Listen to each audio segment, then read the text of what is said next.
Hello, welcome everyone. Welcome back to Jams and Drams. My name's David Beebe, and yeah, this is my weekly hang with guitars. Have a whiskey, have a play, have a chat, all that stuff. And this week, if you're new to it, don't do this every week, but what I thought I'd do is to start bringing in some friends, some guests, to kind of mix it up, so it's not just always me. And of course, the first guy I had to have been was my good friend and solo app co-creator and legato legend Tom Quayle. So I'm just going to get him right in straight away. And we had some, as always, some technical issues, but there we go. It's working. Hello. How you doing, mate? Hey. You all right? I am fine, yeah. I mean, all those usual pre-stream kind of technical jitters. Kind of my fault, Nah, because I didn't know how to use it here. I've used it before, but not for this.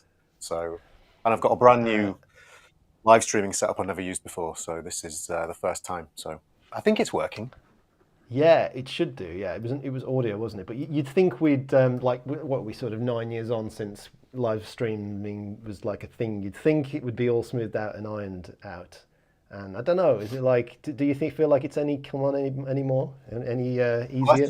I've done one for I don't know how long, maybe a few years, and I thought it would be perfect and flawless first go. Because obviously you and I do lots of Zoom meetings and stuff, but the audio is not an issue. We're not going to get really good quality audio and video. And I was a bit shocked when it didn't work first time, but it was a setting on I'm using a Boss Gigcaster GSC8 or Gigcaster 8. And I didn't have it in stream mode. I had it in 2-track mode. And so BB was coming back through the stream again. And it was that old thing. Yeah, well, basically, this is what used to happen years ago. You'd do a live stream, you'd hear yourself echoing. And then they brought on kind of Zoom and I guess Skype as well, because Skype was always terrible. They brought on that kind of voice echo cancellation thing. But that wasn't what the issue was. I was literally feeding you back through the stream again. So I had to figure that out. Anyway, BB back through my own ears. It's that thing, like, I'm very used to hearing my own voice now, as we are editing videos. I have zero. A lot of people, if they don't hear themselves recorded, get freaked out. I have no problem hearing my own voice. But 1.5 seconds after I've said the thing, like a delay, it's just essentially crazy. Anyway, we got there. We're here. So, So we'll do some catch-ups and all that, but just a little bit of housekeeping before we get going. I can put the chat. Can you see the chat, Tom? I can if I stream on my phone. I just have to keep the volume down because I'm piping Bluetooth audio through the stream as well. So I just have to make sure I'm not doing that at the same time. Neckdet, hey. But yes, how's it going? Jason, good to see you, man. Hope you're feeling better. Yet another flipping username. Evening. Hope the bandwidth can cope with all the notes. Yeah, we shall find out. Old man Shreds, nice to see you again, man. Cheers. I got Steve Cassidy. How's it going, mate? Steve got a great weekly live stream on a Thursday, and has the most colourful live stream. His colour scheme is absolutely on point. So good to see you, man. Simeon Walker. Simeon Walker is a keyboard player that we might be visiting for a little secret technical test. Tom is a very good. Oh yeah. You've mentioned Simeon before, so hi, Simeon. I think he sent me a message just before we started with screenshotting the post saying, "I'm sat in a shed waiting for a gig." Like, so we were playing together last night. Oh yeah, that's awesome. I've just realised I can actually get the chat on the screen, can't I? If I press that chat button, which is pretty cool. Comments from live viewers. Excellent. That's awesome. Yeah. Richard Henry, how's it going, man? Yes, we're well. Very well, thanks. Radia, okay, good to see you guys streaming together. Been a while since getting some of that sweet guitar affix. I know, that's the thing. It's like, we did contemplate doing it in the studio. Here's Tom coming over. However, there's an issue with driving then, because half of this stream is jamming, but the other half is all about dramming. So this is the idea of Jams and Drams was to combine my two passions in life, guitar playing and whiskey. So, and Tom is also well, he's been into it longer than I have. It was it was Tom and my wife that dragged me into You whiskey. didn't like it. You weren't into it. I was not into it at all. It was We had to drag you off to Whiskey Disneyland. Yeah, baptism by fire in Islay. But this is I'm drinking. I think this is your Christmas present from your good self. So this is a Kilhoman Call Point. Is this gonna? Yeah, and mine's the also Kilhoman. We've been to the distillery together. This is 100% Islay, so all the barley, everything, all of the water, everything is from Islay, which is pretty cool. And you and I will be going back again. I wasn't going to mention that. I didn't know if you wanted to mention it, but yes, we will be. Yes. We don't need to say why. Magical Whiskey Island. Yep, but yeah, absolutely. Schlange, cheers, mate. Thanks for joining me on the on this first. I know Dan was technically first guest, but that was very much a test. This is definitely the first official Drams and Drams episode. We've got the Ardbeg glass as well, just to make it really official. Very nice, very nice. Awesome. Where are we?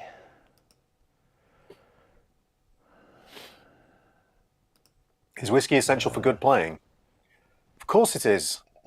It lubricates the fingers and the brain. Yeah, well, there's a little tiny bit, like one is, I think I've been really good on these streams because I don't know if anyone saw this in the chat now, but we did, just before we launched the first version of the Solo app, it was the New Year's Eve live, I don't know if it was a live stream, no, it wasn't. It was a guitar hour quiz with a bunch of friends, and I got so drunk on that. Oh, some of the guys might know about this, but there's some incredible footage of it. Have you still got it? I've still got the footage. Please tell me you've still got it. It's incredible. Basically, we did this all-star kind of Christmas New Year quiz, and then after it all finished, I fell asleep in the toilet and downstairs, and woke up 4 hours later and came back up the studio to the computer, and it was still recording. The thing is, we hadn't finished. You just disappeared. We went on for another 2 hours, and you just didn't come back. We were like, "Oh, baby, he's had enough of us." So it's quite something. Cool. So let's just do a little bit of housekeeping. So that would be useful. Where am I? I'm going to be covering up your face, I reckon, if I do this. So as you guys know, Tom, or hopefully know, that Tom and I produced the Solo app. So we've got this software business developing apps and things. And in addition to that, we had a companion course called the Ultimate Fretboard Visualization course. If you're interested in learning a real deep dive into what we call the 2-point system of mapping out this and practicing it with the Solo app, we have this course, the Ultimate Fretboard Visualization course.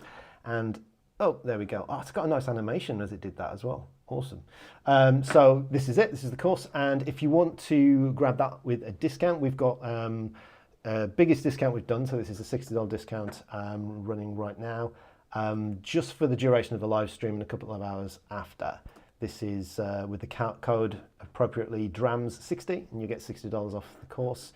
And that'll be from a couple of hours now. If you can't do it right now, it'll be running until about 11:30 UK time.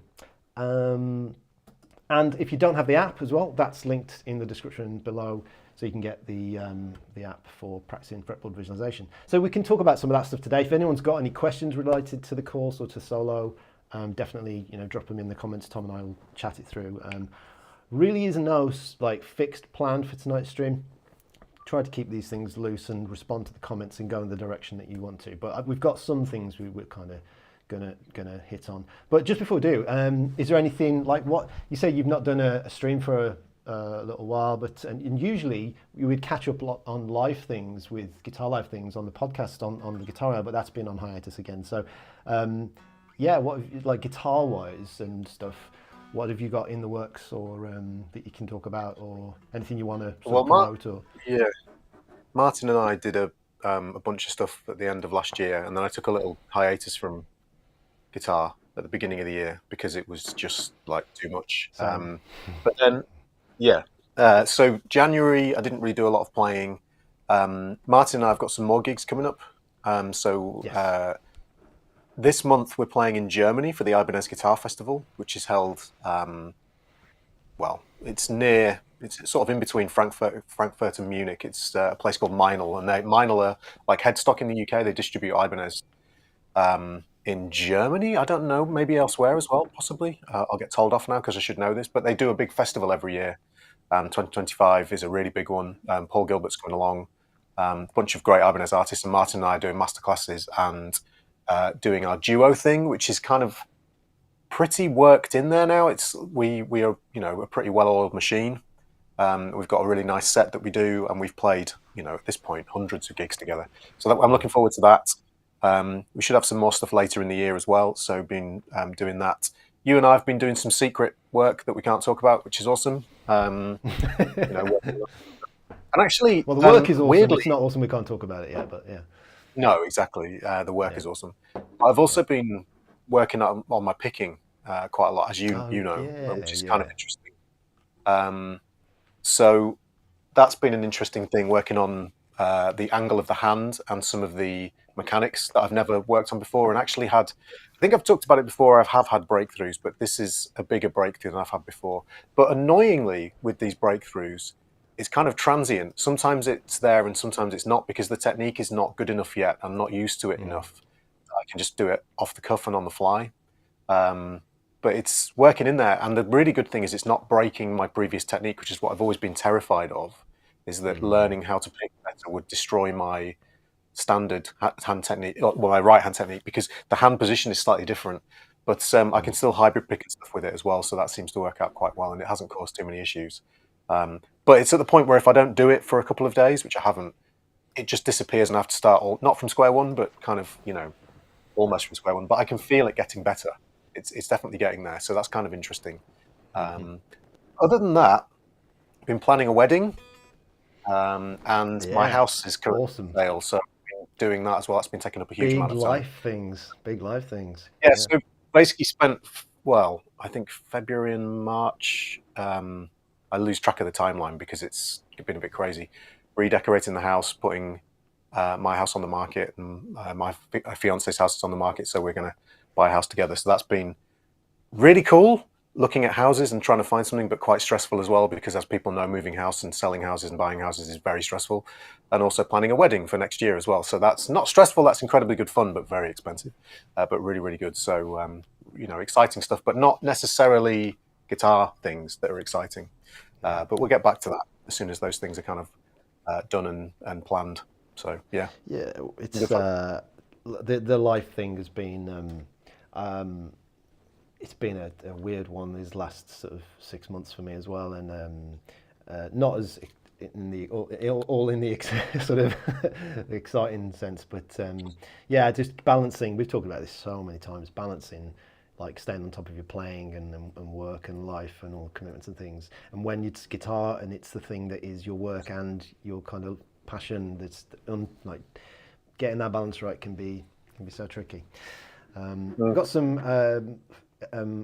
admiration for your guitar there, for saying the photos on the website don't do it justice, but it looks mint. And that it does look fantastic in that. If I go to full screen solo tom. No wait, this one. Yeah. There you go. Yeah, it's lovely.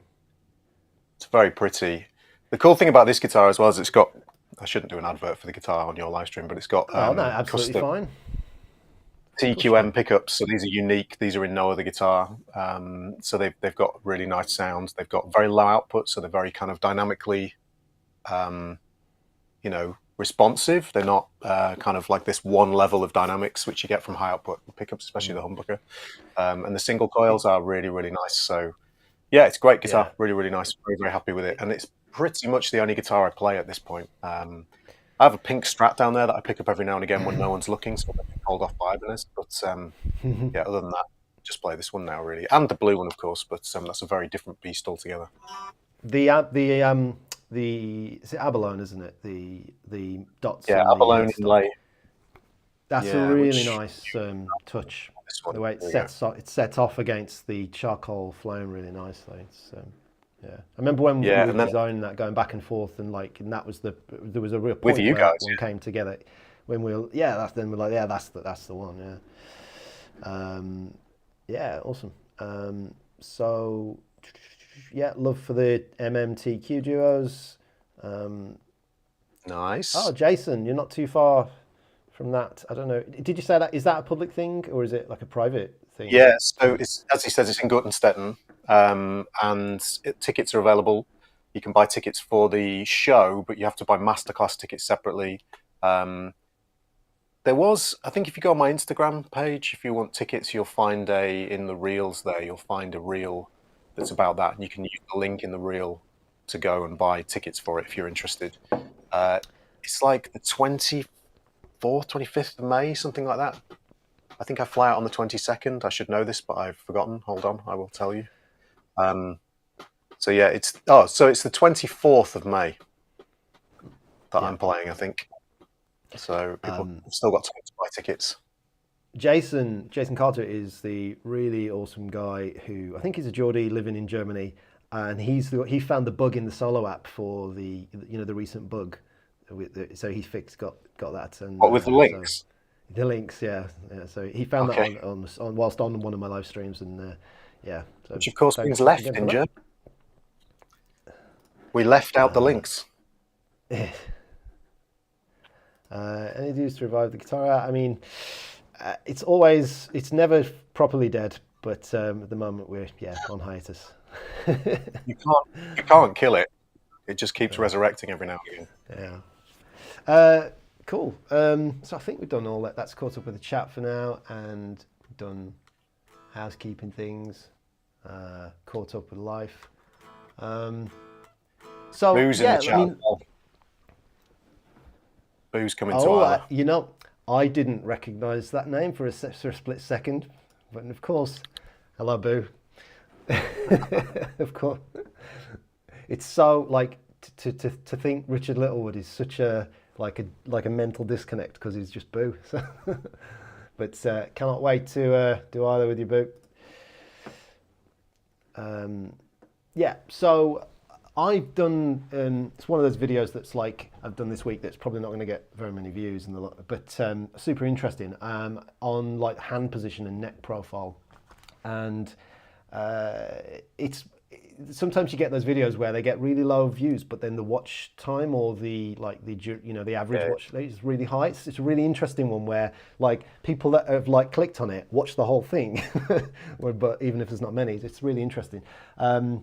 But so if any of you guys have seen that or haven't seen that, then it's on my channel. It's about sort of neck profile, because I've been thinking a lot about this, and we chatted about it very briefly the other day on Zoom.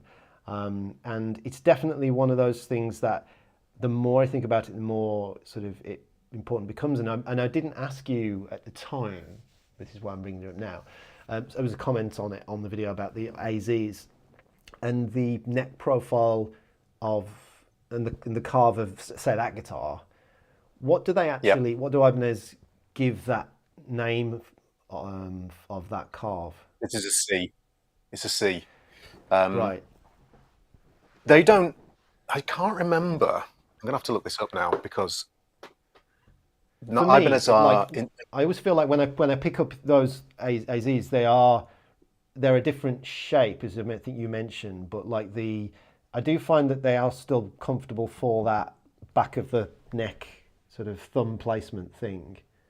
But Yeah. So there's no ridge, but what people struggle with these guitars is because people are used to playing. I can probably extract one safely from here. Hold on.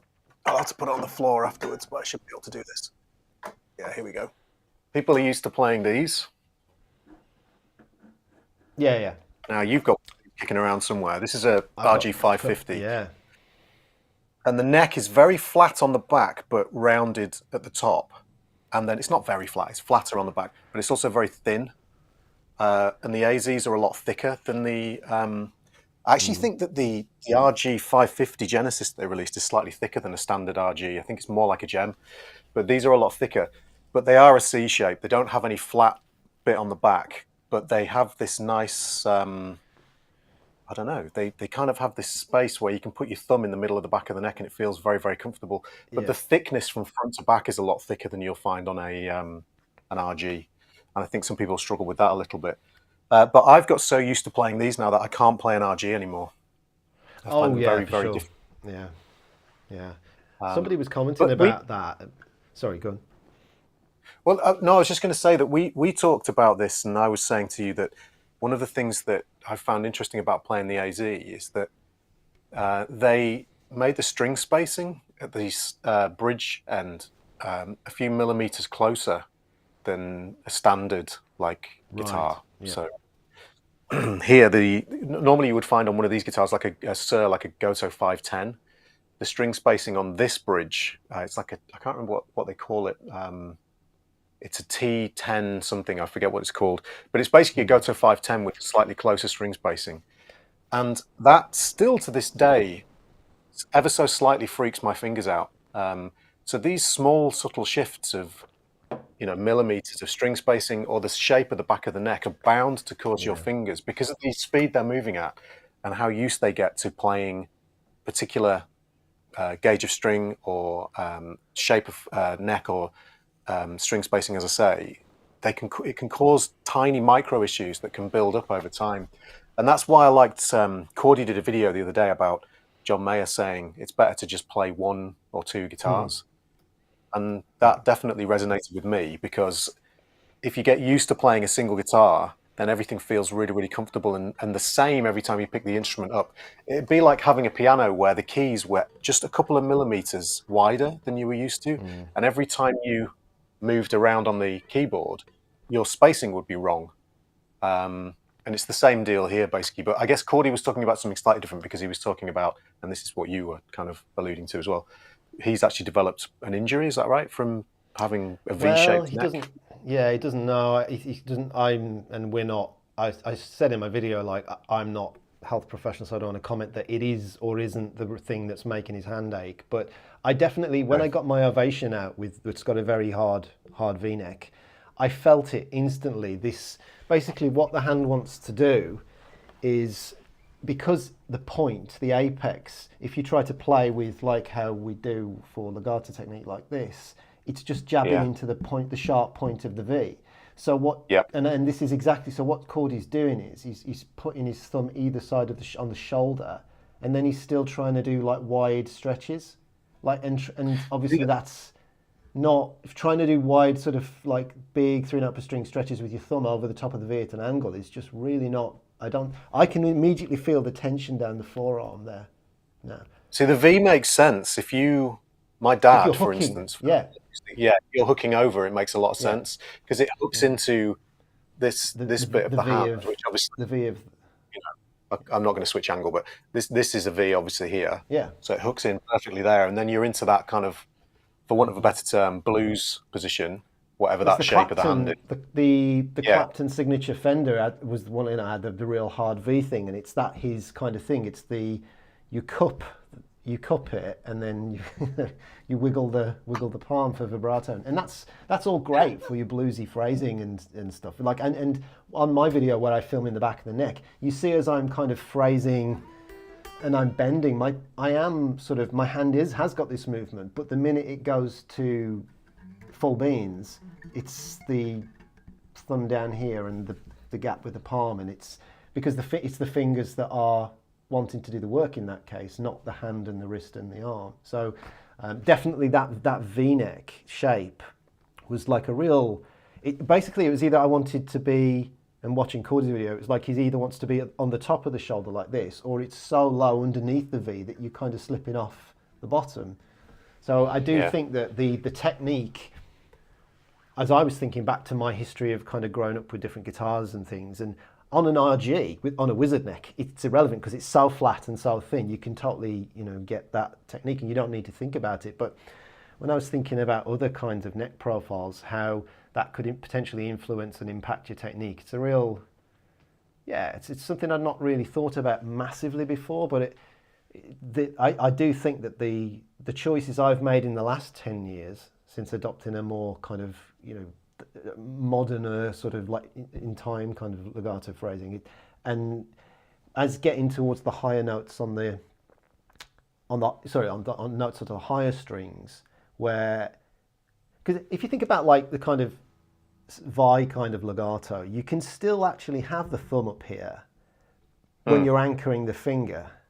You can kind of do that I'm not going to get much sound coming through now, but it's if you're kind of trilling with, like, can't quite see it there. It's not, you don't quite have to get the thumb down there, but in order to sort of really be in control of your subdivisions and be like really have the fingers do the work, you do need it down at the bottom or in the middle in order to do that. So it's definitely inspired or influenced the guitar neck profile choices I've made sort of subconsciously, I think.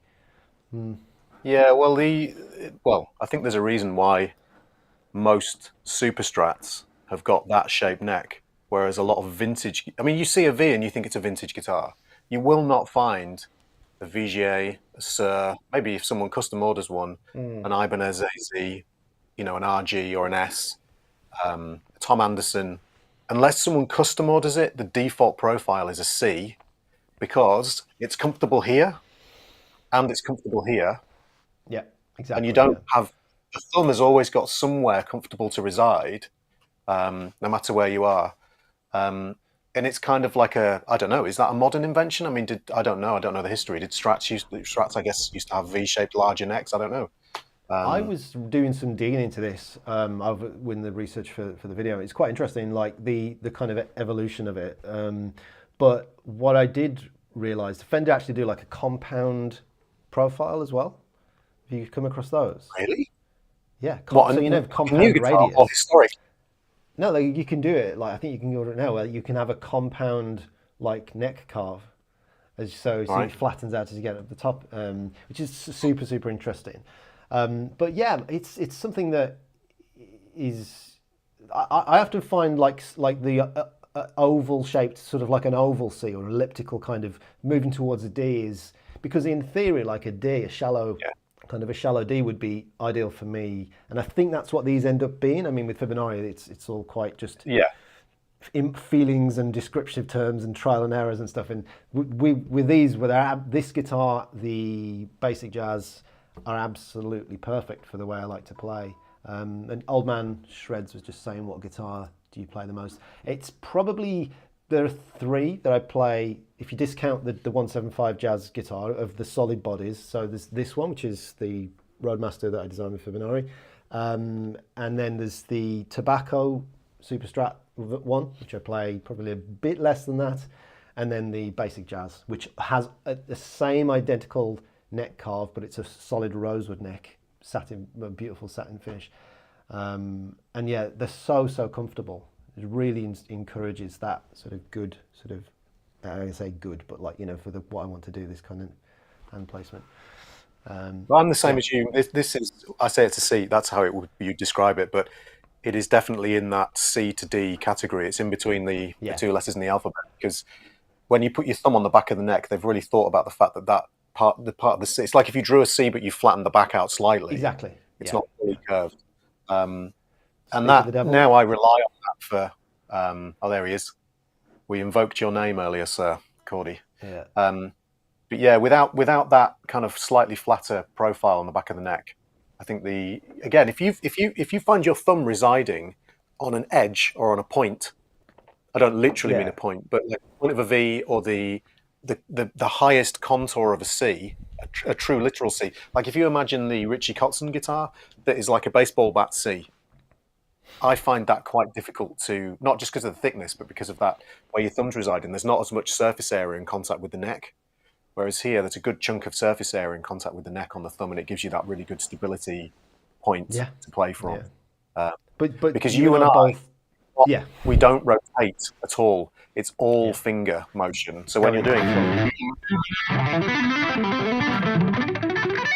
there's no palm rotation at all. So you need a really good kind of surface on which to rest the thumb in order that you're not, you've got a good anchor point. Basically. What I found so interesting, again, on my video and in filming that way, I don't know if you've ever done this, I don't know why you would need to, but filmed and looked at the back of your hand from that angle, but it's super interesting. And when I asked you to do it the other day on Zoom, it was exactly the same. But the stability, and I think this is probably maybe overlooked thing, like maybe when you yeah, I won't say it, but like something that's a little overlooked in terms of the other side of it, because the stability of that, I think some people might not quite realize just what's going on the back of the neck, because obviously they were looking at your fingers on the front of what's going on there, but I think Well, the it action happens. can be. Sorry. It's where all the action happens.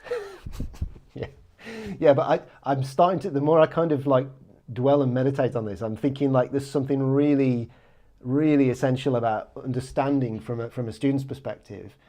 Like I think I accidentally fell into doing the right thing because from when I was 13, I was on wizard necks trying to do Jazz Satriani stuff, and that even when you're trying to do, you know, like Satch kind of runs on the low E and A string, you have to adopt this position, otherwise it just doesn't work. It's like trying to play a bar chord with your thumb over the top of the neck. It's impossible. And I think good, like sort of like productive legato technique really requires like that sort of thumb placement. Yeah.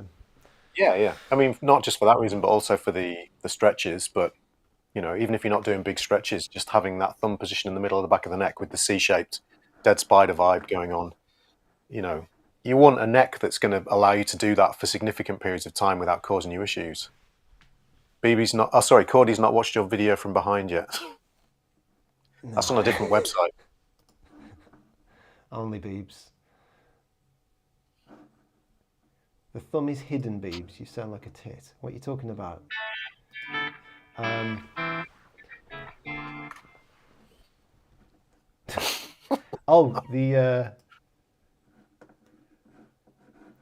not sure how you describe my Strandberg and Juranek. Have you played those, Tom? Yeah, quite a few times I have, yeah. I love the concept, but I hate them. I hate the reality. Like the idea, the Juranek with the square, with the flat part to guide the thumb. Like, but the whole headless tiny body thing. It just doesn't. For me, it doesn't vibe. I'm just going to do this again. Oh, that's the sound. Oh, it's a good one. Good one.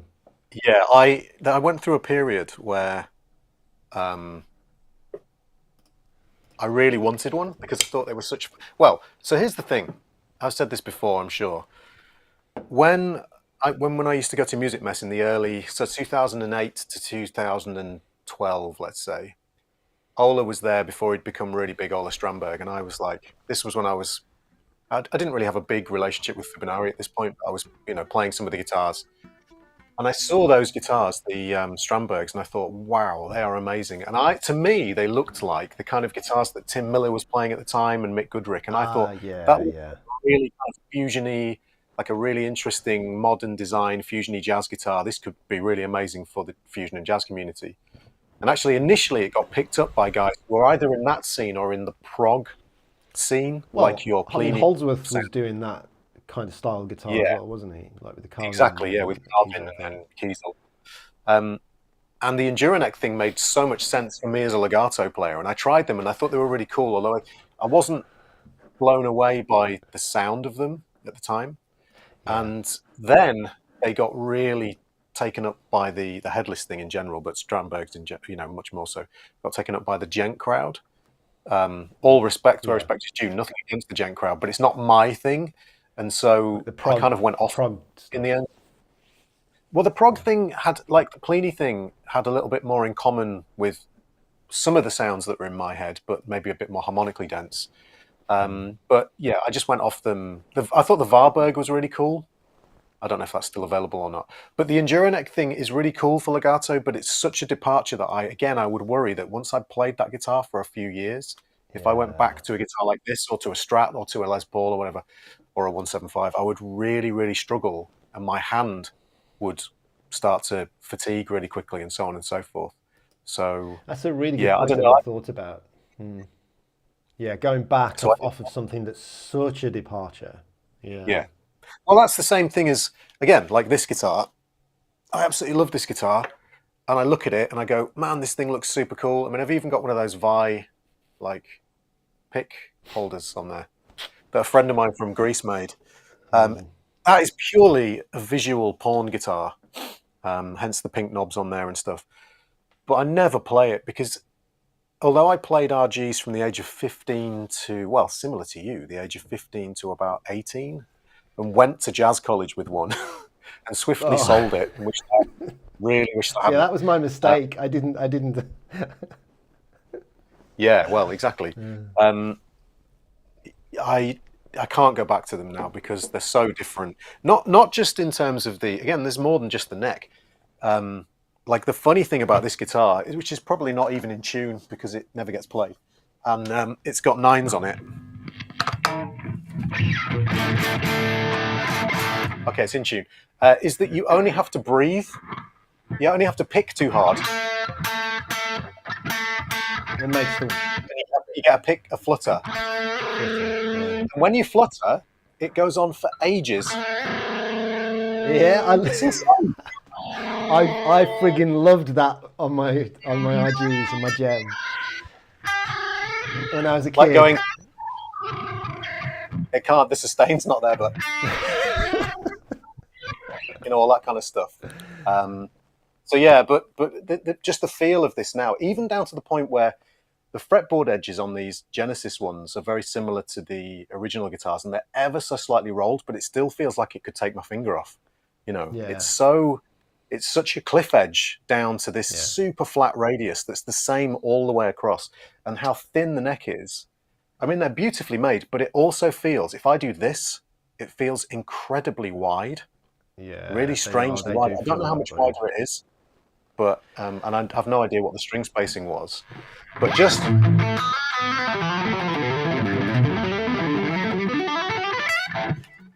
the nines as well just feel, I can't deal with it at all. So it doesn't get played. So all I'm saying is you get, and this is back to what Cordy was saying in the, I think it was his second John Mayer Wisdom video.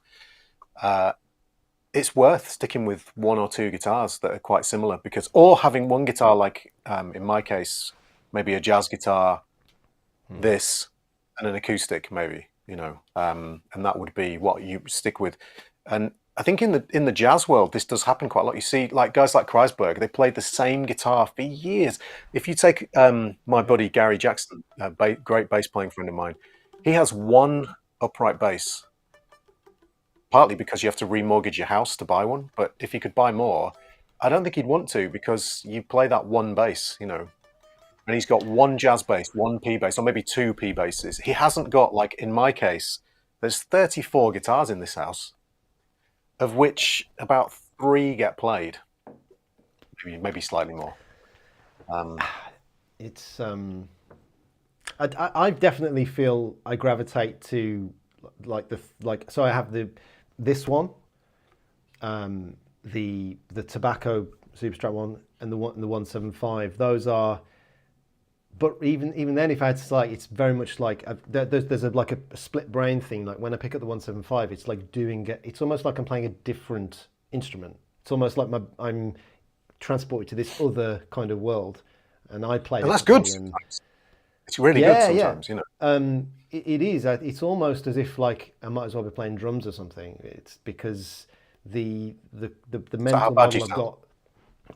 Yeah, yeah. Exactly. It's like slappy tappy guitar. Like, imagine doing that on that guitar. Wow, travesty. Yeah, put my fist through the the top. Yeah, I just feel like there is something in it. This idea of like playing a single type of guitar into some. The difficulty is Definitely. That we feel like we love guitars, and there are certain things that I've not done, I've never owned, I've never had, and I might do a little sort of have a little bit of an arc or some kind of journey on the channel or something with like Tellys or 335s, because they're two guitars I've just never ever owned. I've never owned a Telly. I've played loads, but I've never owned one. Same with the 335. It's it's interesting that, but there's something to me like when I pick up a Strat, it's like it feels like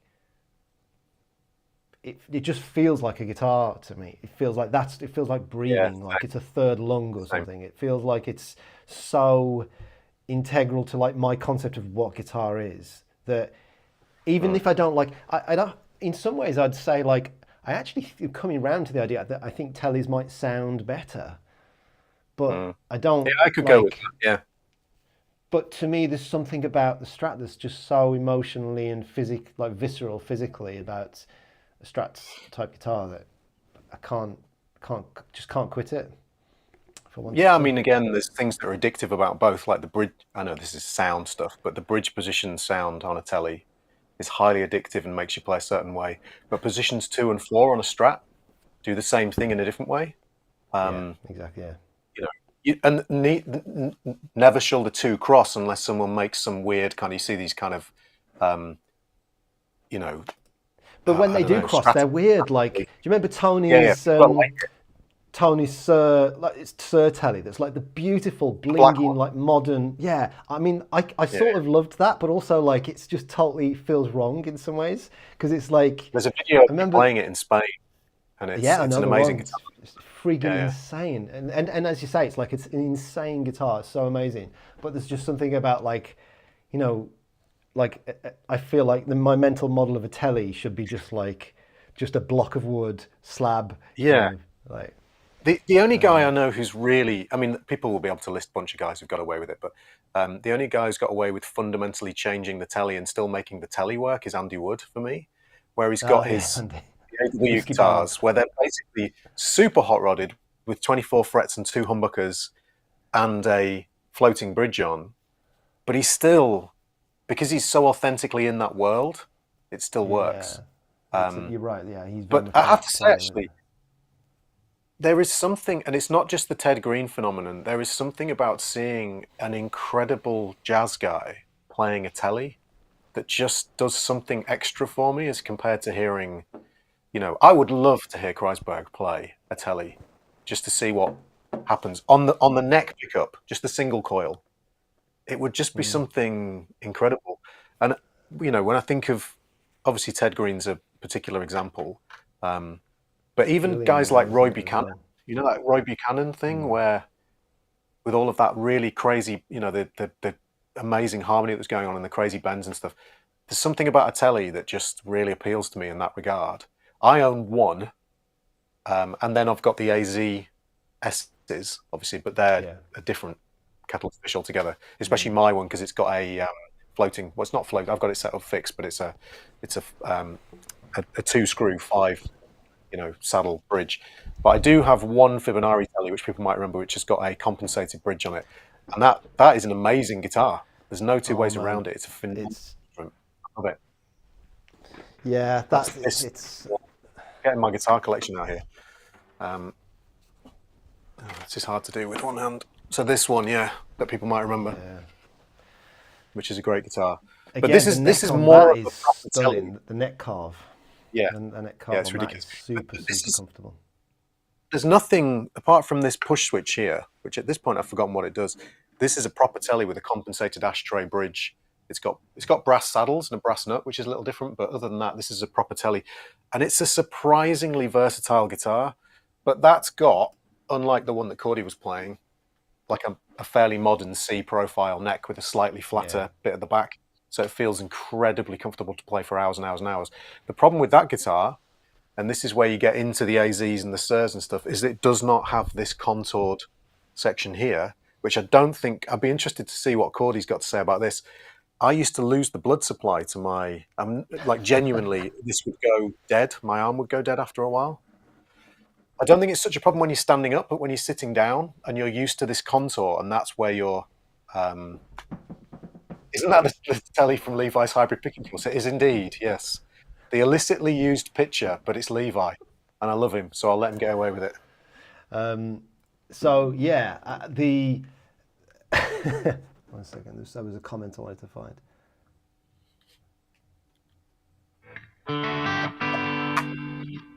No, it's gone. I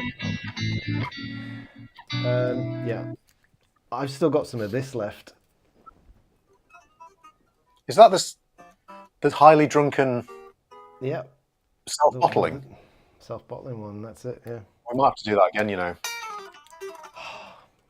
So What I might do, Cordy's Telly arc. I think Cordy spent about an average priced family car on Telecasters in the last like couple of months, and Wow. I might.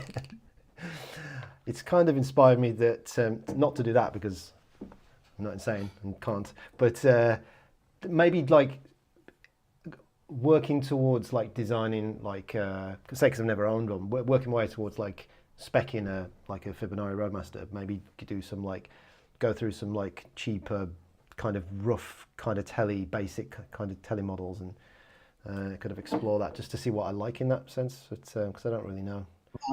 This is very strange watching you do this. So I've got a very low resolution feed in front of me. There's like a label sticking off the top of that bottle, right, or something. Yeah.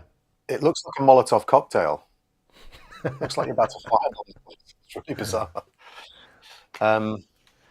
Yeah, I mean, I have to say, as far as those kind of guitars go, I've never put the money in to try that level of, supposedly level of guitar. So I don't know. The K lines, the K line Strats feel incredible. So I'm presuming the K line Tellys do.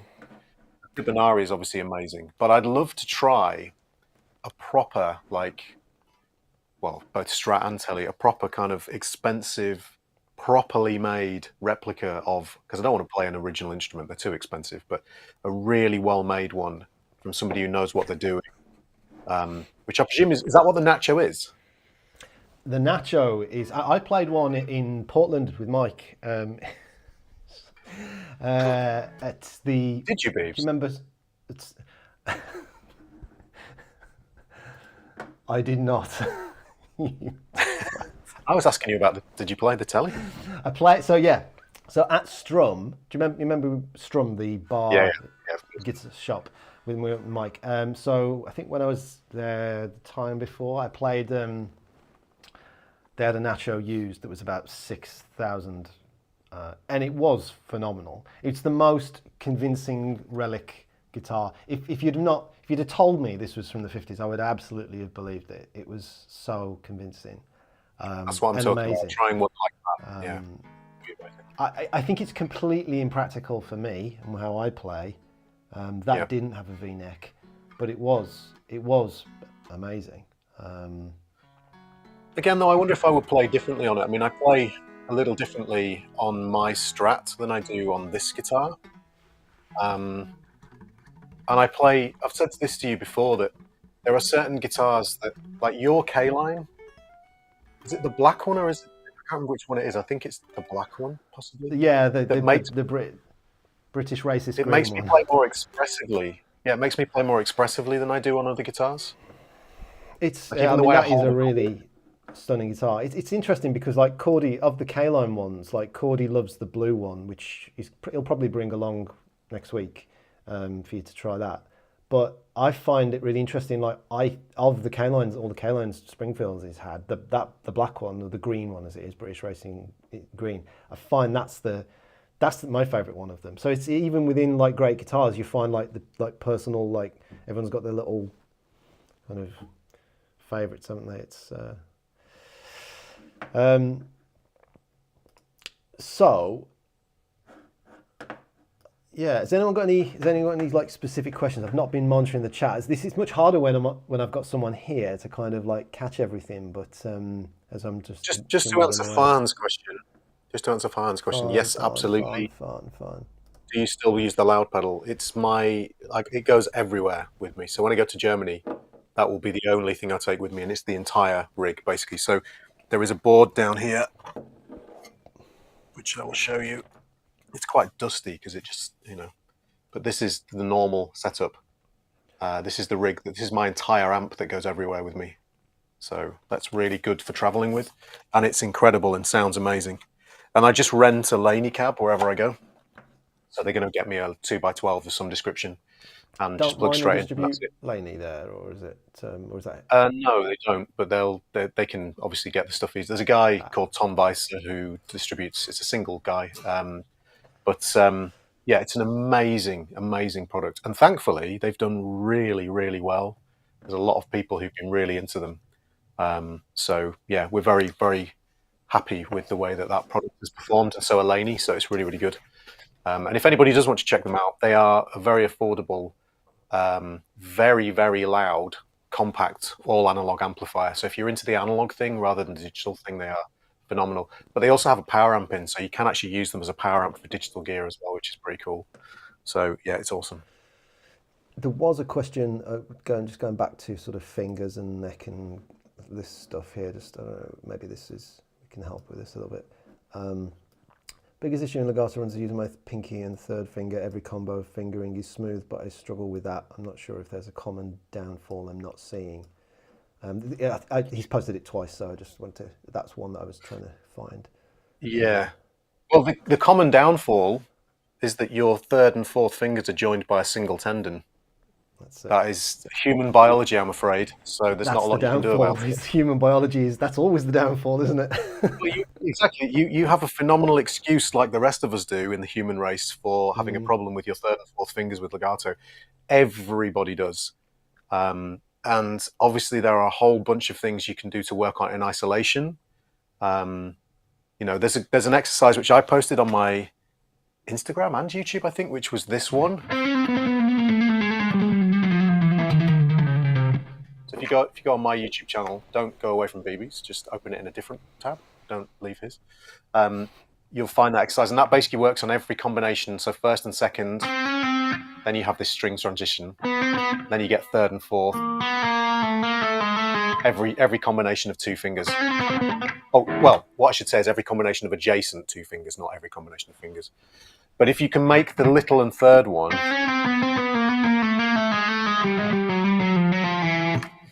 and one thing I've always said to my students, and some people disagree with this, that's, it's different things for different people. I'm not going to say you shouldn't or shouldn't do it one way or another, is to start this stuff where you're working on finger combinations and accuracy. Don't overcompensate for note volume. So don't slam your fingers into the fretboard and put tension into your hand in order to get the note volume. If you find your third and fourth fingers are much quieter than the other fingers, that's fine for now, so long as your technique is accurate, as in your finger placement is accurate and very consistent. Don't worry if those notes are quieter. Do not add in a whole bunch of tension into the hand in order to get those notes to pop, because you're never going to get rid of it afterwards. What you want to do is make sure the technique is consistent. And then you will find over time, as you get stronger and more familiar with the third and fourth finger combination, you can add in the volume very slowly over time, of course, add in the volume without overcompensating with lots of tension in the hand. That's an absolute disaster, in my opinion, to be adding in lots of tension. I'm pretty sure you'd agree with that, right, Beebs? Yeah, pretty much. The only thing I would add is that I've thought about, again, in the last little while, is the goal that what's your goal with legato playing? Like, I think there's something very specific about wanting to be in control of your rhythms and in control of each note. And I think that necessitates even more what you're saying. Whereas I think when perhaps other educators or other legato players are sort of advocating for doing things perhaps the other way, like, maybe putting more tension in or just playing as fast as you possibly can, etc. Those kind of other approaches. Like, the end result for that can often be a more textural legato, where you're maybe you're anchoring a finger down and you're just trying to get as much speed as you possibly can. I think both Tom and I, with the kind of legato that we play, like, I think, you're probably with me on this, is like, speed is not really the attractive thing or even the end goal of it, really. What I was attracted to in sort of hearing your playing and that kind of playing was the control of it, not the raw speed. And I actually think this idea of working towards it in the way that you kind of describe and have taught is maybe there is an upper kind of limit, but I'm not sort of interested in going beyond. It's interesting in the intro improv to the video with the neck profile thing. Cordy's backing track was like 93 BPM, and it's really funny because like that for me is probably just beyond where I can. Well, it is a bit beyond where I can comfortably control improvised 30-second notes at 93 BPM. Like 75, 80 BPM is like the sweet spot, like where to controlling that. But 93, it's like I'm kind. But it'd be fun to see you do that actually. It's like, and I can do it in bursts and speed and like, but like it's not like completely nailed at that kind of tempo. But it sort of doesn't matter because I'm not really that bothered about going too far beyond. So it's like the methods of practice, the methods of kind of that we work on, can be sort of tailored to what your end goal is. So we have a listen to that. This is 94. Yeah. So I find my freedom is slightly restricted. Your freedom is like, yeah, well, it will be, won't it? Well, yeah, as it gets quicker, the freedom in creativity gets more restricted.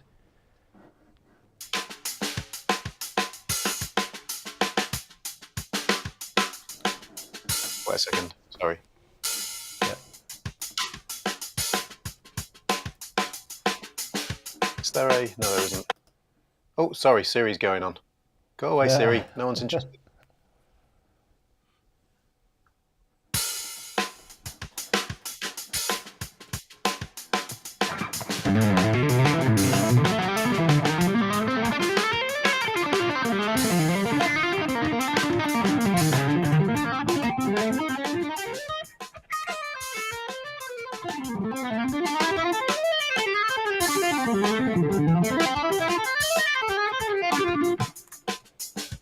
It's not like the most super comfortable thing in the world. It's okay, but it's not like that's what I mean. That's how I felt. Like if you took that down to 80, though, it would be like you could do that completely. Yeah, completely limitless.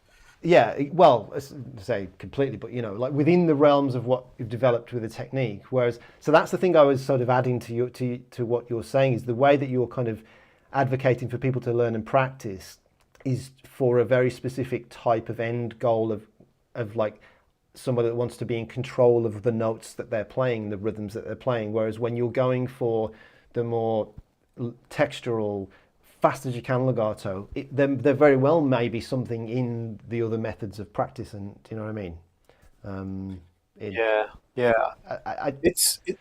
It's amazing how little on a good guitar, how little tension you need to actually play that style. Again, I cannot emphasize enough how important it is to have that consistency of finger placement. Because if you have that consistency on the tips of the fingers, you don't need to press down and pull really hard. Nice saxophone playing.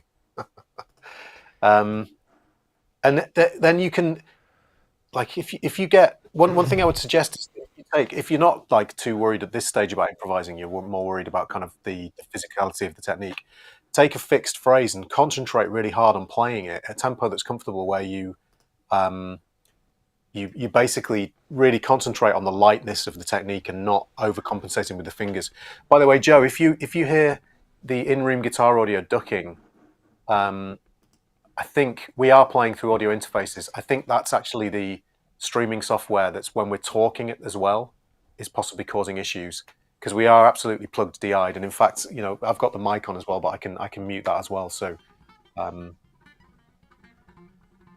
yeah, it's when we sort of cross-talk or there's some signal, it's like, it's just chopping off the attack of the notes, unfortunately, Joe. It's just one of the issues we're having pre-stream. But it was either do it in the same room and not drink, or do it like this and have a drink. Exactly. Yeah, it's definitely more muscle memory, Cordy. Definitely. I mean, you know, just as well as anybody else.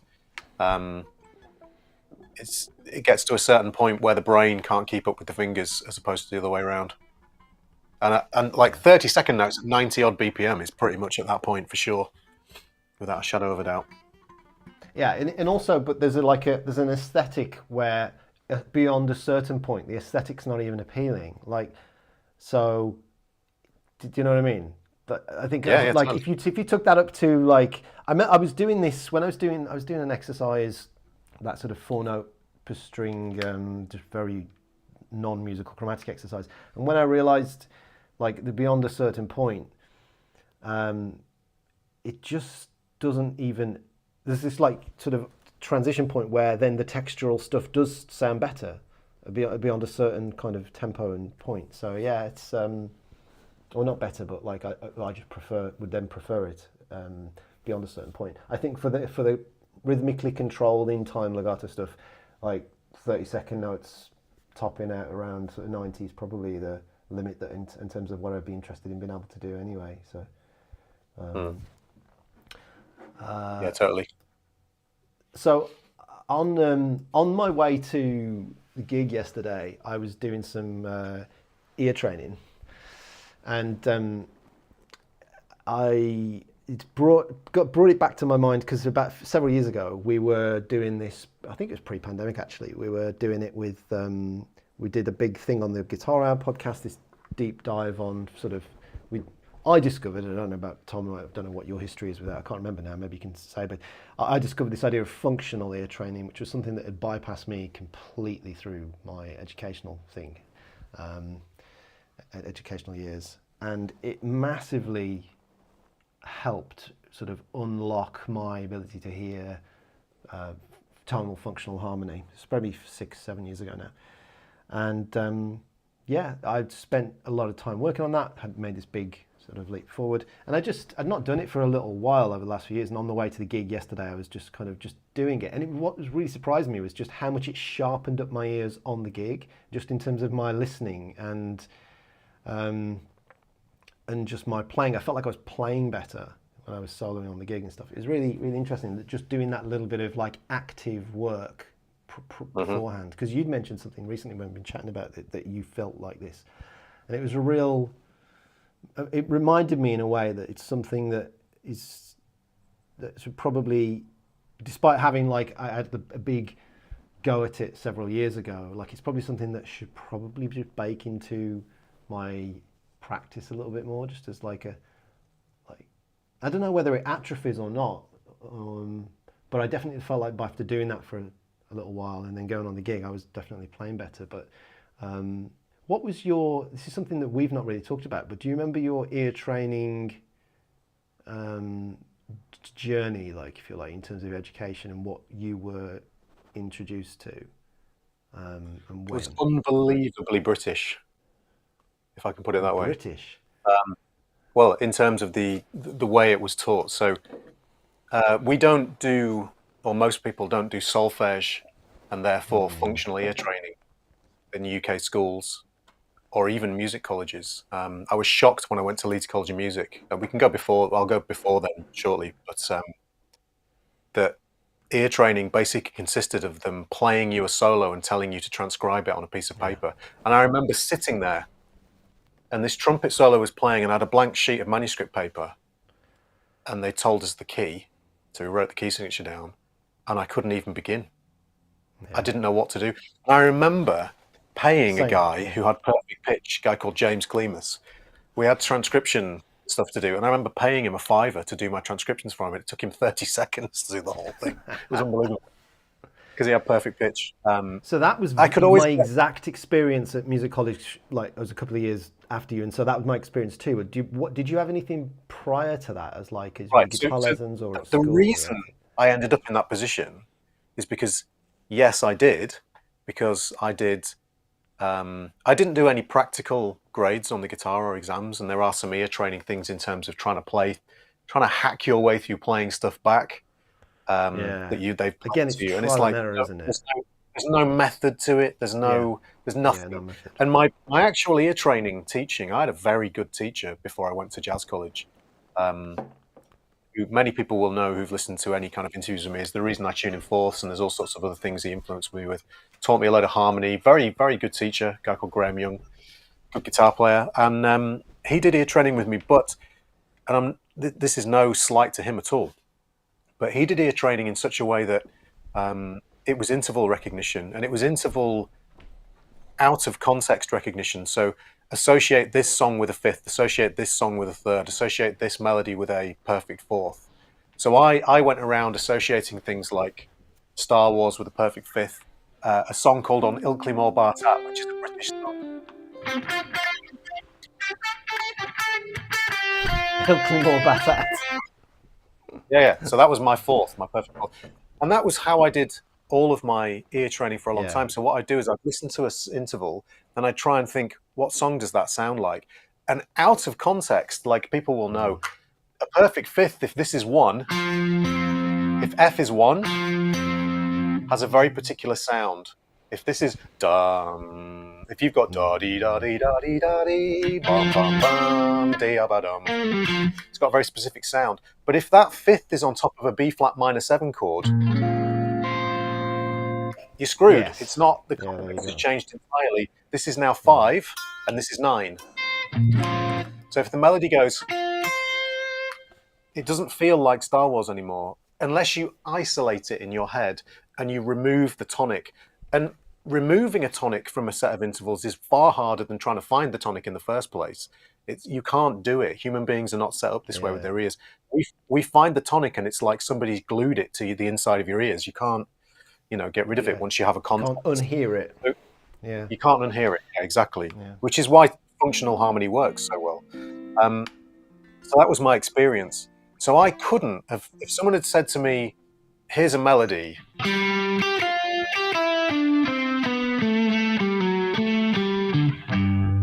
I couldn't have told you what those functions were.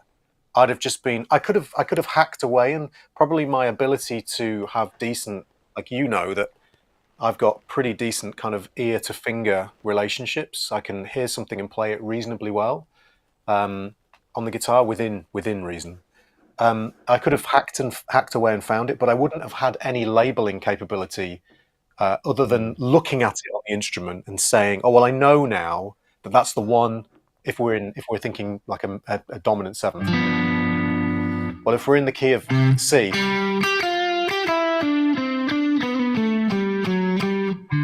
that's obviously in the key of G. I can hear that, and I can hear what all of the relationships are. I could have done that previously, but I couldn't have labelled any of those things for myself in terms of their intervallic function. Well, now, having done the functional ear training for quite some time, I can do that absolutely, and it's not really an issue at all. And I absolutely wish that somebody had shown me that method of ear training when I was 15. Same, yeah. Because I would be a completely different musician at this point, without a shadow of a doubt.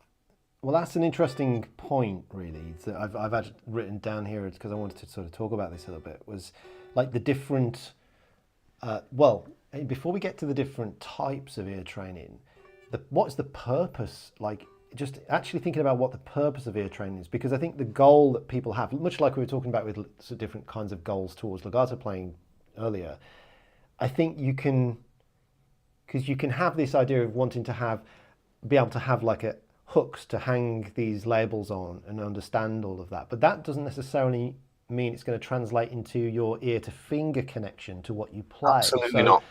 There's this a really important thing we need to sort of, when we're talking about ear training, and that the people don't really do, is kind of define what the goal and what the purpose is. And I think they can be quite different, but equally as important, but for different purposes. So the functional ear training stuff that I've worked on a whole ton now is really, really useful for understanding, for recognizing what things are. I don't think like just working on that is going to necessarily be able to mean that I'm going to be, it's going to translate to my hearing what I'm playing in my head. I think it helps, but it's not the silver bullet that I think some people kind of like mistakenly kind of advocate for. And I think there are other types of ear training that you can do to sort of work on that brain ear finger connection in a slightly more robust way. So Jason will answer that in a bit about the ear training in solo. There is a way you can do ear training in solo, but we'll talk about that in a bit. To highlight this point really clearly, I have people I know who are very high level musicians orally, so their ear training, they can literally sit down and hear a chord progression, especially in front of a piano, and tell you exactly what that chord progression is and find the voicings very quickly, and be very au fait with the harmony very, very quickly, especially in a functional context. Well, only in a functional context, I should say, really. But if you give them like a chord progression to play over where, let's say, for instance, you're in the key of A minor, because the guitar is so muscle memory based, and the muscle memory that you develop is so linked to the sound that you hear in your head, there's this dichotomy that can happen where this thing, this whole pentatonic thing, that becomes this, where you add in the 9 and the 6 as a physical shape.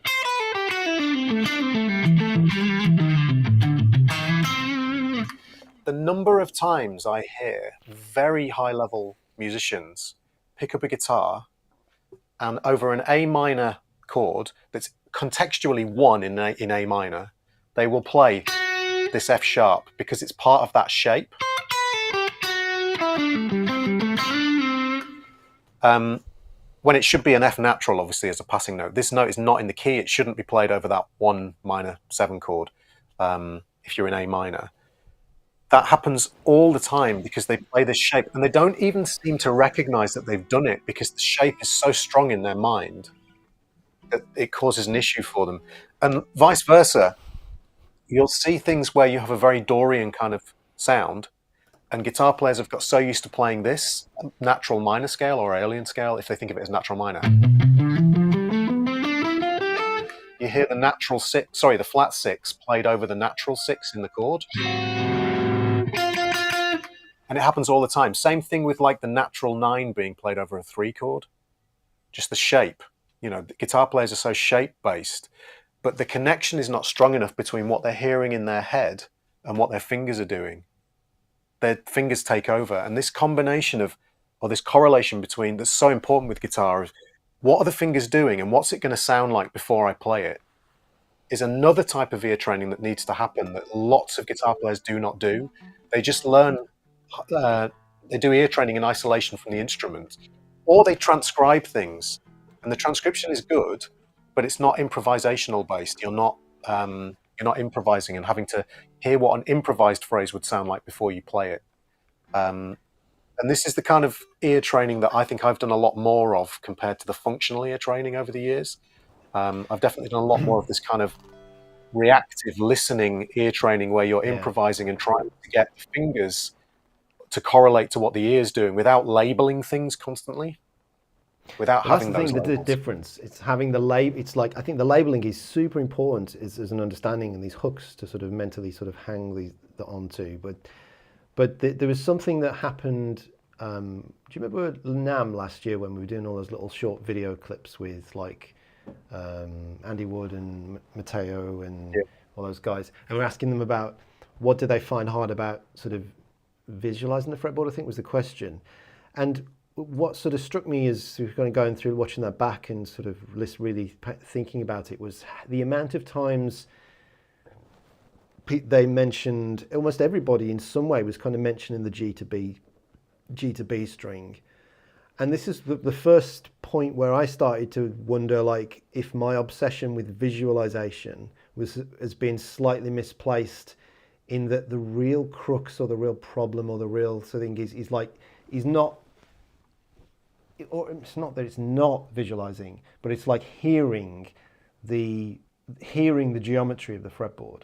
So just in terms of like how the tuning problem of obviously Tom doesn't apply to Tom, but I think if you're in standard tuning, one of this is such an issue is that the problem that the G to B string creates visually in terms of our cataloging and the shapes and things also does a number on, I think, some people's ears in terms of, well, you've got to like, not only have you got to learn to visualize the different shapes, but the intuitive nature of like learning what something sounds like and where it's going to fall under your fingers is also a very hard problem to kind of correct for, that you have to do. And I don't think I think that's what everyone in those video clips that we interviewed was kind of sort of getting at. When we were asking the question, problems with visualizing the fretboard, I actually think it's also a very big problem in terms of intuiting what something's going to sound like as I go to it. And that leads to what that question was from Jason about the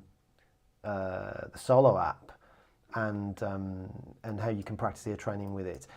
I actually think that by working on it explicitly, like Tom and I have sort of taught and gone on about so much, about learning what things look like by practicing it that way. If you really do that, if you're with the iOS version, you're doing the intervals, the 2-point intervals, I think that massively helped, massively helped me being able to hear what things sound like and hearing across the problem of the G to B string.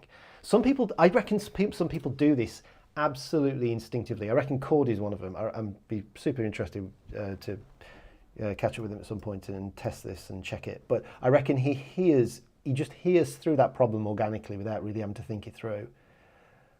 I never did that in a very natural way, and I think a lot of people don't. Some people do, you know, like you, and I think this is when people talk about like really great players that play by ear.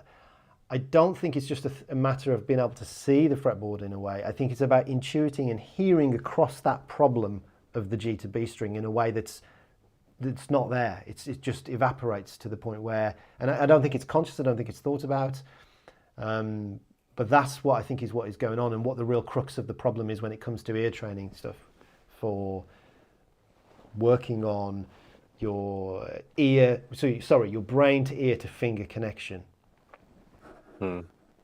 Apparently he just mimes it. But yeah, that's Yeah. So there's something that there's a weird thing that happens, and again, I'm sure Cordy's got this experience where, like, if I just stick on a very, well, it doesn't have to be diatonic, but if I stick on a whatever kind of backing track, just playing along to a pop song or whatever, like, there are times where I can play and I'm not actually thinking about anything. My hand is just literally just playing completely free, and it's basing, my note choices are based off of just intuiting what the next fret down is going to sound like, or the next 2 frets down is going to sound like, or the string above or below, and my brain is completely shut off, and it's literally ear. And that is a really weird scenario to be in sometimes, because it feels like it's really comfortable and it works so long as nothing too crazy happens with the changes, or it's non-diatonic. But that's a super interesting, like, freeing state to being in some ways. And I think that's hinting at the kind of thing you're talking about with some of the kind of practice things that you can do. It's super interesting. I definitely think there's something in this with regards to the hearing the fretboard, not just visualizing the fretboard, but hearing the fretboard being is equally as important, in a way that when I was so obsessed with it, like 7-8 years ago, like, I'd kind of missed this part, perhaps, potentially the importance of this part. Yeah, there's a very separate process that goes on where, like, you can play me a chord and I'll have a decent stab at telling you, without telling you what the root note is, what that chord is. Like, obviously, if you can hear the push and pull of harmony. So if you hear a minor 7 flat 5 chord, if you've heard enough minor 2 5 1s, like, forget the theory, but if you've heard enough of them, you can hear the context of this chord. Bum, bum. And you can hear that resolution. Da, da. And ear training in this regard is all about that context. You don't need the label. You don't need to know that that's a minor 7 flat 5 to be able to hear what the context of that should be. That it wants to go down, or down a semitone. And this is the kind of thing I'm talking about, where the labeling process, when you're actually playing music, is not really that useful, because what doesn't happen for most people, I don't know anybody who does this actually, when they're actually playing, is they don't hear this and go, forget when there's a chord chart in front of you. When there's a chord chart in front of you, you can see it's a minor 7 flat 5, and that's a different part of the brain and a different process. You just hear this. For me, there isn't a flag that goes up that goes, oh, minor 7 flat 5, here's the minor 7 flat 5 stuff that I do. What happens is, provided I have context, so I've been playing something else beforehand and I know where I am on the guitar orally, I have a harmonic memory for what that sound is. And if I find myself here on the guitar, oh, sorry, we're playing the wrong scale. At any point wherever I find my hand, I can hear that harmony. It's too high for me.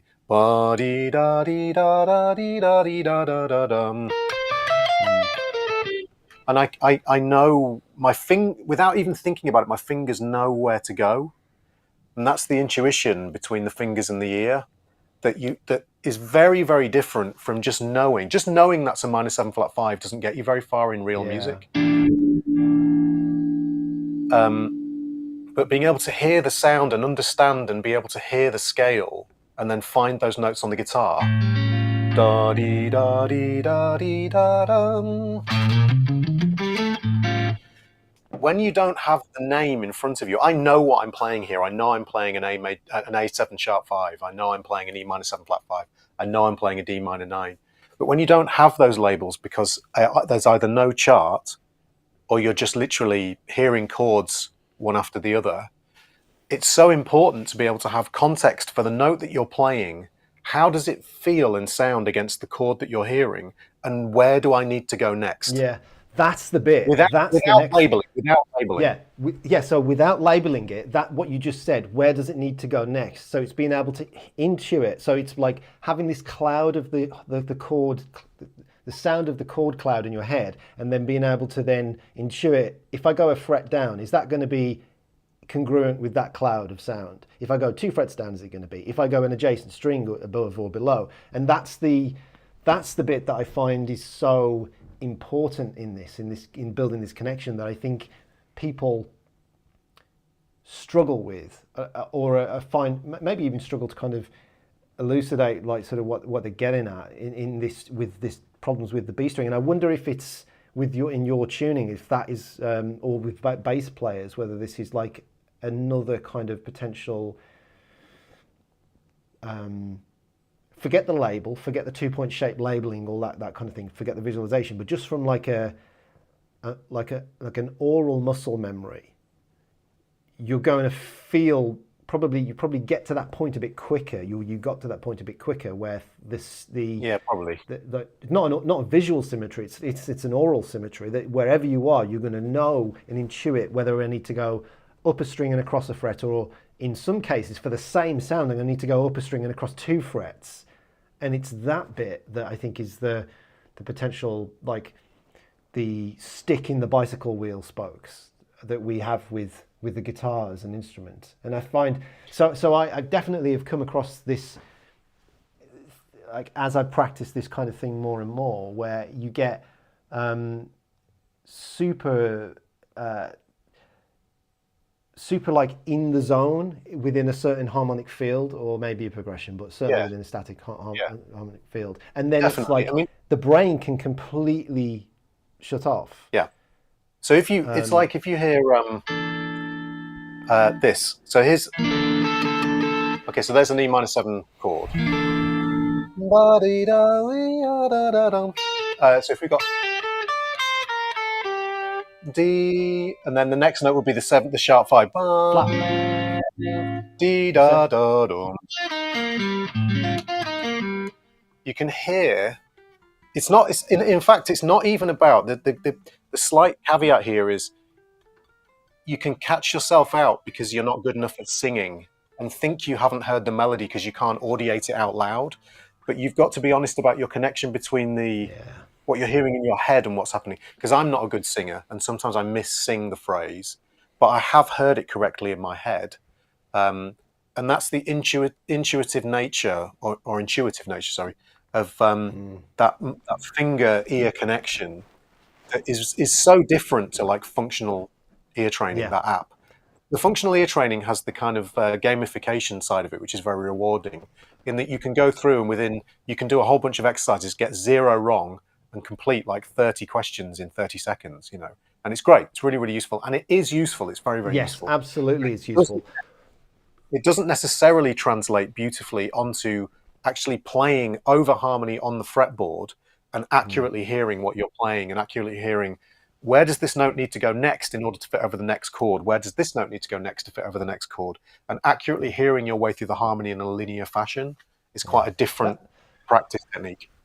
That's what I was really interested in kind of just teasing out in discussion, actually, was these different purposes and practices and different, like, because it sort of all gets, often with this topic, it sort of all gets rolled up into one sometimes, and people assume that, oh, I just need to do a whole bunch of to get Rick Beato's ear training course and do a whole load of function ear training, and I'll be able to play what I hear.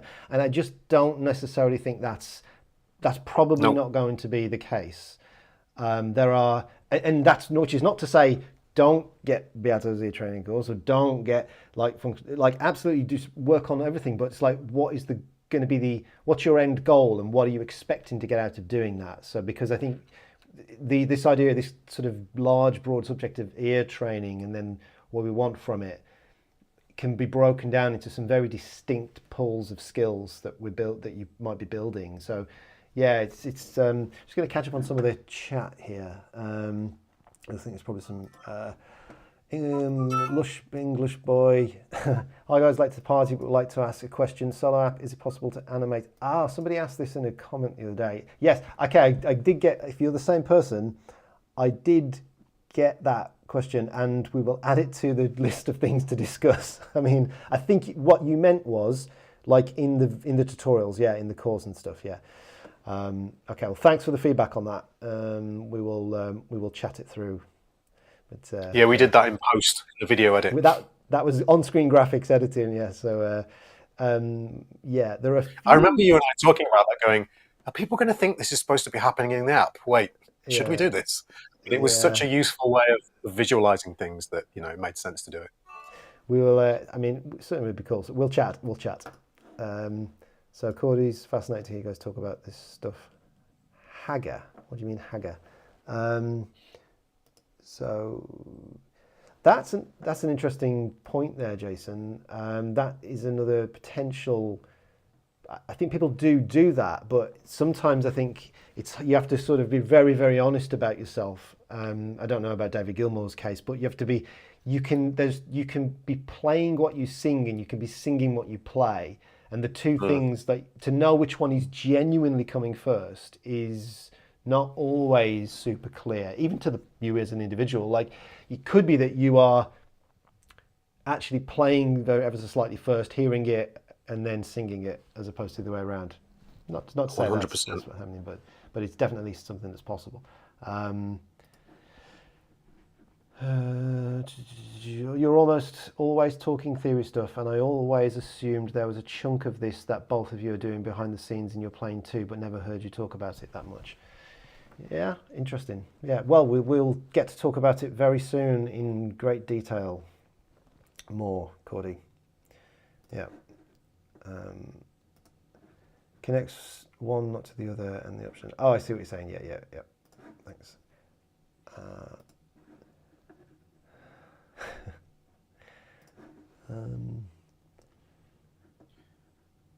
Intent. I'm just going to scroll through this.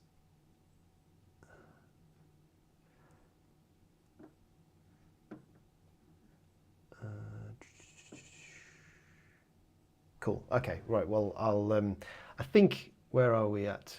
I've realised I've taken up an hour and a half of your Sunday evening now. So might be. How are you doing? Right. Did you? Should we wind it down? So I could probably do another 20 minutes if you want to, or you can wind it down. I don't mind. I usually do about an hour and a half, so we can start sort of winding down. Has anyone got any sort of burning final, questions to? Anyway, it's something that I'm going to be talking about more on stream, maybe doing videos and stuff for the ear training thing, because it's I did a good experience yesterday of just being a little bit more. I think regardless of what, we're talking very specifically about differences and definitions and things, but just like being a bit intentional with your ear training practice. It's just been a reminder to myself that it's a good thing to do no matter what, probably. Just having some active element of intentionality with the ear training, be it functional or reactive or the solo thing, just being a little bit more. I don't know whether this battery on this camera's died or not. No, it hasn't. There we go. I don't know if somebody was talking about that, but the way in which you could use solo, this is probably not going to work particularly well right now, but you could use the interval trainer on solo iOS, or even the chord changes trainer in any of the versions. But specifically with the interval trainer, is you could set this up to if you fix a root note, and then choose certain intervals you want to practice when you run it. And then you'd have to get your sort of, well, I suppose you could just figure it out in terms of just singing it until it triggers the root note. But just utilizing solo as in a reverse way. So instead of using it sort of for a visualization tool and for using on the fretboard, if you sing into it, this really trains this skill of audiation, hearing, and attaching the mental labels to what you're feeling inside. And when we were developing solo, and it was an accidental feature, really. Like, obviously, you've got to do the singing part of it, which maybe not everyone feels comfortable with. But if you are okay in terms of doing that, like as a training tool for your internal sort of audiation, it's fantastic. And as we were developing the app, the first version, and we were sort of testing this, and I didn't have a guitar with me, that's how I found out about this, is how useful it was. Because I would have to test the features, to test the app, I'd have to sing into it. And I was thinking, the more I do this, the more I'm kind of audiating what a third is or a flat six is. And obviously solo is then confirming that by moving on or not. So it was an accidental ear training. I think it's something, in fact, you and I have probably missed a trick in terms of like marketing solo, because it probably is a fantastic ear training tool. But there are other things, like if you go into the changes trainer, as BB alluded to, and you select just, for example, root notes, just select the one and try and sing through the bass line, not the bass line, but just, so if you take All the Things You Are, boom, boom, boom, boom, boom, boom, boom, boom. You can sing through, and obviously solo will tell you when you've got those right. Now you might not be able to do that straight away, but I remember us doing it very early. That we got really into doing it very early.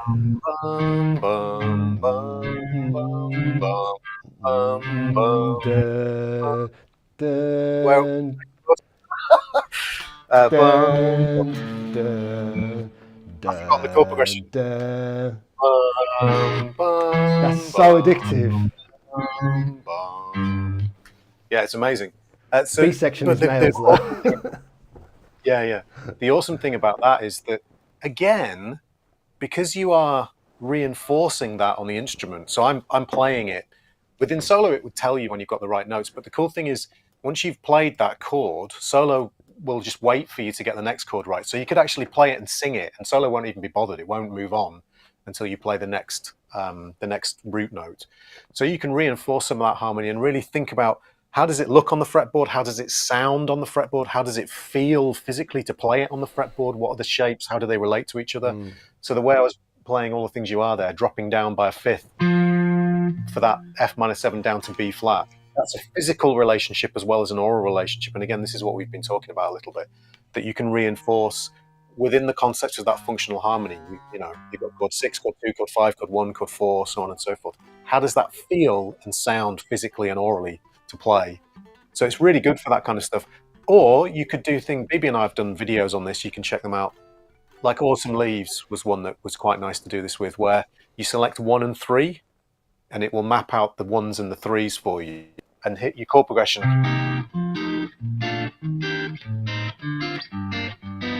So you find the 1, but maybe you sing the 3. So unlike the interval trainer, this is now in a functional context. So you've got bum bum. Oh, sorry, I'm singing through all the things you are again. So bum bum bum bum bum bum bum bum ba da dee dum da dum da dum da dum da dum dum, so on and so forth, singing through those intervals. For that just to stress there, it doesn't matter if you're a terrible singer, because I'm a terrible singer, Tom's a terrible singer, all due respect. Saying bum for what's going on there? Yeah, exactly. It's not about the quality of the sound you put out your mouth. It's what's going through your head. It's like how it's in your it's the tension, the tightening of your throat, your chest, that you feel this audiation process occurring. It's so important. If you want a bit of a confidence boost here, mate, you've got a burning question. Is Tom lifting weights? That's hilarious. No, No, I am not. Well, But thank you anyway. you're wearing it well. Cool. Hilarious. Let's just all right then. Cool. Right. Got the app. Wish it was available 15 years ago. Well, thanks for getting the app. Yeah, I wish the app was available 20 years ago. My goodness. Oh, last one here. I don't know. You and Alex just played contemporaneously, weren't you, with fourth tuning? There wasn't. I don't. You and Law. There's no connect. It was just no. a So there is, isn't it? No, not quite. So Alex and I and Ant all. I didn't know about them until afterwards, but Ant influenced Alex to change to fourth tuning because Alex played for years. So it was Alex. It was Ant badgering him to change to fourths, and once he did, actually, he did a video on this yesterday, bizarrely, because there was another guy. Oh, I've got a total brain failure. Great YouTube channel I discovered, which it's unfortunate I can't remember his name. It's really annoying. Is it Charles Harrison? Maybe I can't remember. Really great guitar player. And he did a video on why fourth tuning is really bad, and I agreed with every single point that he made as to why fourth tuning is bad.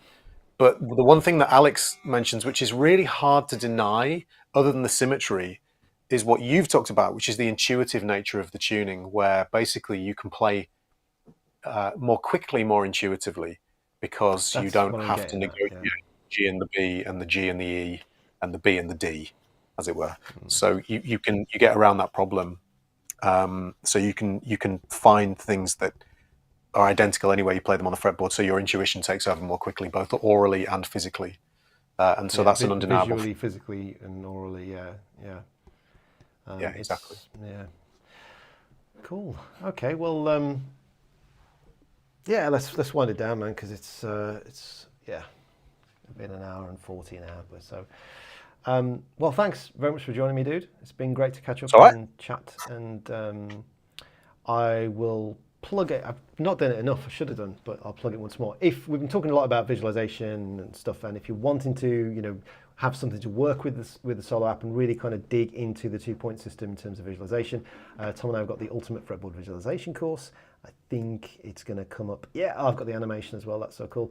So this is our 5-hour deep dive into learning the 2-point system that we go through and teach in explicit detail. If you want to grab that with a huge discount for the next couple of hours, it will be live with $60 off. Use the code checkout Drams60 and you can grab the course with that discount. Links are all in the description below there, and yeah, that will certainly, it really isn't just like one thing, and I think that's the other thing that you've talked about many times. We've talked about it in the course. I've talked about this many times in terms of teaching, is that by just the very process of seeing the visualization, I think you're doing a lot of backdoor ear training by learning what the 2-point shapes look like. You're also, it definitely was the case in my experience, I was programming in subconsciously what they sound like, and because of the explicit nature of how we kind of teach and drill it, you're doing that in a way that absolutely accounts for the problematic, if you're in standard tuning like I am and most people are, problematic nature of crossing that awkward tuning gap. So yeah, there is even something in terms of when we say we're practicing fretboard visualization, you're actually also working on ear training in your fretboard audiation in a real sense too. So yeah, I think it's something that we've definitely, maybe sort of as we kind of continue on with solo app and stuff, like it's something to sort of ponder on in terms of how we talk about it, because the more we go down this ear training rabbit hole, I'm sort of seeing it's like two sides of the same coin almost for this ear brain finger connection, not the labeling, not the functional stuff. Obviously I might link to it in the description in the comments, actually, like I might link to the functional ear training stuff. That's all super important. There are tons of amazing courses and resources on this functional ear training thing, and it definitely changed my musicals and improved my musicianship. We're working on it, but I do think it's a different thing to what most people refer to when they talk about playing by ear or having good ears. Yep, same. So couldn't agree more. It's not just this, oh, I've got good ears because I can like recognize everything and label it. And if you're not like, you know, a Dylan Beato or whatever, or Jason Collier, where you're just absolutely just perfection, oral perfection, then, you know, we have to cultivate things slightly differently for us mere mortals, I think, and do it in different ways. So anyway, it's my philosophizing, rambling up, summing up. So thanks so much for watching, everybody. If you want to obviously check out all of Tom's stuff, obviously we've been plugging the solo app and the course, but he's got the absolute gold standard for learning to go full beans legato and everything in between. It's the modern legato stuff is absolutely phenomenal. So links in the description to all his courses as well. And you've got the Martin gigs coming up in Germany. Anything else you wanted to say or plug or? Not at this stage. I'm not going to invite everyone to my wedding, so as much as I would like to, it gets expensive. 140,000 subscribers. Invite to just come down. I'll have a big party. Yeah. Well, excellent. Thanks to everyone for joining us this evening. So the stream format is going to be, I'm probably going to alternate these. I haven't decided. I might do like stream on my own one week, guest the next week, maybe just one a month. Maybe some feedback as to what you guys think. Do you prefer them with just me and my Todd or with people in? I'm happy to kind of adjust the frequency. Next week will definitely be me, though. Don't know what's going to be on yet. But yeah, thanks so much for watching. Really enjoying doing these. I can't believe I've done it 9 weeks in a row without skipping it, which for me is pretty good. And hopefully if I can get to that sort of, I don't know, 3-month mark, it might become just habit. So we shall see. Thanks so much for watching. Thanks for joining me, mate. And yeah, we'll I'm sure we'll do it again soon. Take care. Take care, guys. Bye.